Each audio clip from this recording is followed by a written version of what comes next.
LIG స్కీమ్‌లో ఎవరైతే apply చేశారో, एलआईजी स्कीम के अंदर जो अप्लाई करे, तो उसमें किन लोगों का रिजेक्ट हो सकता वो తెలుగు में बोलकर उसका ట్రాన్స్‌లేట్ कर लेता हूँ मैं.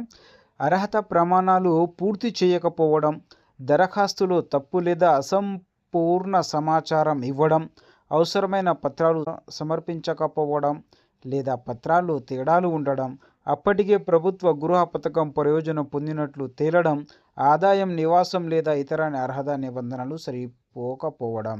यानी पहले क्या है इसमें एलिजिबल जो है सही रहना. एलिजिबल यानी आप यहाँ मुकाम के रहना और मुकाम के अंदर रहना और आप तेलंगाना स्टेट के रहना और उसके एतबार से आपका जो है एलिजिबल यानी आप एलिजिबल है या नहीं है, आपको घर ज़मीन वगैरह कुछ भी नहीं रहना, तो ऐसे लोग जो है एलिजिबल है. ये एलिजिबल अगर रहेंगे तो आपको एलआईजी स्कीम के अंदर सेलेक्ट कर दें. अगर ये एलिजिबल नहीं है आपको एलआईजी स्कीम के अंदर सेलेक्ट नहीं करते. और दूसरा जो है आप दरखास्त के अंदर कुछ गलत लिख दिए, यानी आप जो है जो डेटा लिखने का था, जो इन्फॉर्मेशन लिखने का था कि जो है मुकम्मल पूरा नहीं लिखे, कि थोड़ा थोड़ा लिखे, और जिससे जो है क्या होता आपका एप्लीकेशन रिजेक्ट हो सकता है. तो ऐसी सूरत में आप अप्लाई कर रहे हैं तो उस वक्त जो है आप सही डेटा वहाँ पर फिलअप करना. आप अपने आधार कार्ड में जिस तरह है एप्लीकेशन फॉर्म के अंदर उस तरह ही जो है आप नाम और डेट ऑफ बर्थ और सारे चीज़ें जो भी है वो सब जो है सेम रहना, मिसमैच नहीं रहना. मिसमैच रहेगा तो जो है आपका रिजेक्ट हो सकता. आपका एप्लीकेशन और आपका डॉक्यूमेंट दो सेम रहेंगे तो आपको अप्रूवल होने का चांस रहेगा, नहीं तो जो है रिजेक्ट हो जाता. और जो है तीसरा అవసరమైన పత్రాలు సమర్పించకపోవడం లేదా పత్రాల్లో తేడాలు ఉండడం, यानी जो ज़रूरत डॉक्यूमेंट्स है वो डॉक्यूमेंट्स को जो है आप नहीं दे सक रहे या आपके पास जो है वो नहीं है, तो ऐसी सूरत में जो है आपका एप्लीकेशन रिजेक्ट हो सकता है. और आपके एप्लीकेशन और डॉक्यूमेंट के अंदर जो है कुछ मिसमैच होगा, एक डॉक्यूमेंट जो है मैच नहीं हो रहा, तो ऐसी सूरत में भी जो है आपका एप्लीकेशन रिजेक्ट हो सकता है. इसलिए आपके एप्लीकेशन में फॉर्म फिलअप करते वक्त आपके डॉक्यूमेंट्स पूरे क्लियर रहना, सही रहना, मैच होके रहना. उसमें अलग नाम, इसमें अलग नाम, उसमें अलग डेट ऑफ बर्थ, इसमें अलग डेट ऑफ बर्थ, इस तरह जो है नहीं रहना. दो भी डॉक्यूमेंट के अंदर आप जो दे रहे हैं या दो दे रहे हैं या तीन दे रहे हैं, वो डॉक्यूमेंट के अंदर डेटा एकदम सही रहना और मैच होना. ऐसी सूरत में जो है आपको अप्रूवल मिल सकता है, वरना आपको अप्रूवल नहीं मिल सकता है.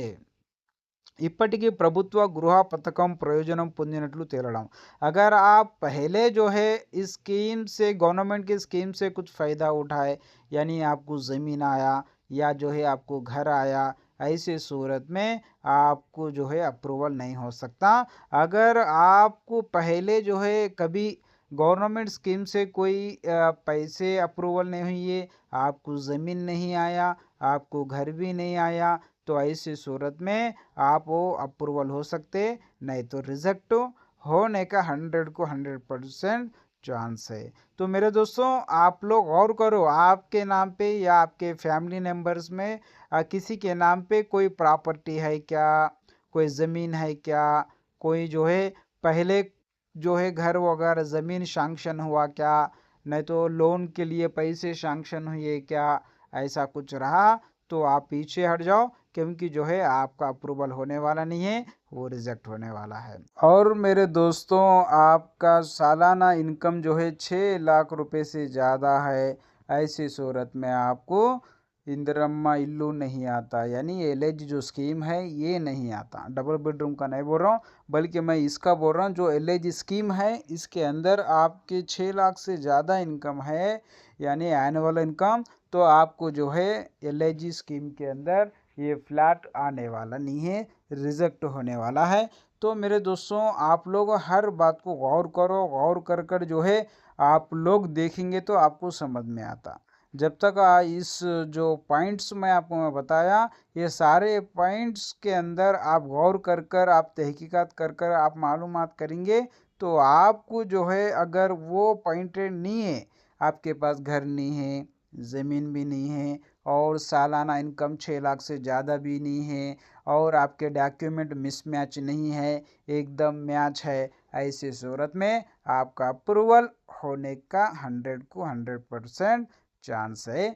तो मेरे दोस्तों, इसी बात पे जो है मैं आपको ये वीडियो को ख़त्म करना चाह रहा हूँ, क्योंकि जो है ये अपडेट आपको मिलने से आप जो है अपने डॉक्यूमेंट्स वगैरह सब सही करते, बल्कि ये वीडियो मैं आप लोगों के लिए जो है बनाया हूँ।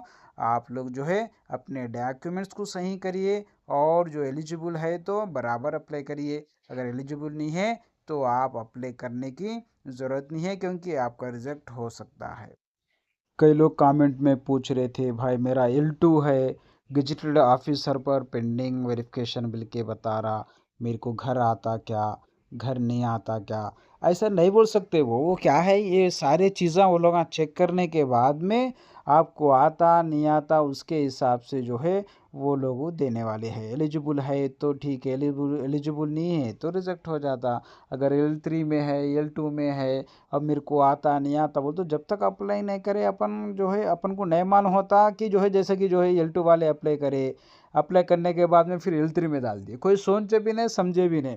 वो क्या हो गया, वो लोग सिस्टम के ज़रिए जो है पूरे नामों को जो है 360 डिग्री वेरिफिकेशन करे। वो वेरिफिकेशन के अंदर पुराने जिसको घरा थे, ज़मीना थे, सब के नाम निकल गए, सब का जो है L3 में आ गया। तो इसमें क्या हो गया, छाटते छाटते जो है वो लोग जिसको जो है अभी तक जो है ज़मीन नहीं है, घर नहीं है, उनके नाम पे ऐसे लोगों के नाम जो है रह गए। जो जिसको अब वो घर नहीं है, ज़मीन नहीं है, लेकिन पहले थे, तो ऐसे लोगों के नाम जो है रिजेक्ट में डाल दिए। तो मैं इसलिए बोल रहा हूँ, मैं इसका कोई भरोसा नहीं है गवर्नमेंट का, कब क्या कैसा निकालता, कब कौन सा रूल निकालता। अब हाउस फार्मों के अंदर अगर ज़्यादा है, इसमें फिर रिजर्वेशन अभी रहते हैं बल्कि बोल रही, फिर रिजर्वेशन कितने रहेंगे, क्या है, किधर है, उसके बारे में मैं एक वीडियो बनाने वाला हूँ, कि जो है रिजर्वेशन के हिसाब से SC BC ST और जो है हैंडीकैप, ये लोगों का भी जो है रिजर्वेशन के हिसाब से जो है फ्लैटां देते बल्कि बोल रहे हैं। अगर वो भी दे दिए तो और जो है छाटे जाते। आप लोग कौन से कैटेगरी में आते हैं, इसलिए आप लोग मेरे हिसाब से अगर रिजर्वेशन शुरू हो गया तो आप हो सकता है कैस्ट सर्टिफिकेट भी देना पड़ता होगा उस वक्त में। अगर आप लोगों के पास BC सर्टिफिकेट है तो ठीक है, SC ST वाले SC ST सर्टिफिकेट है तो ठीक है। क्योंकि जो है सर्टिफिकेट के हिसाब से जो है दिया जाएगा। कोई अगर हैंडीकैप है तो बेवा है, उसके हिसाब से जो है आप लोगों के पास भी जो है सर्टिफिकेट रहेगा, तो जो है आप लोगों को ये लोग रिजर्वेशन के हिसाब से गवर्नमेंट जो है देती है। अगर आपके पास सर्टिफिकेट नहीं है तो रिजर्वेशन जो है आपको नहीं मिलेगा।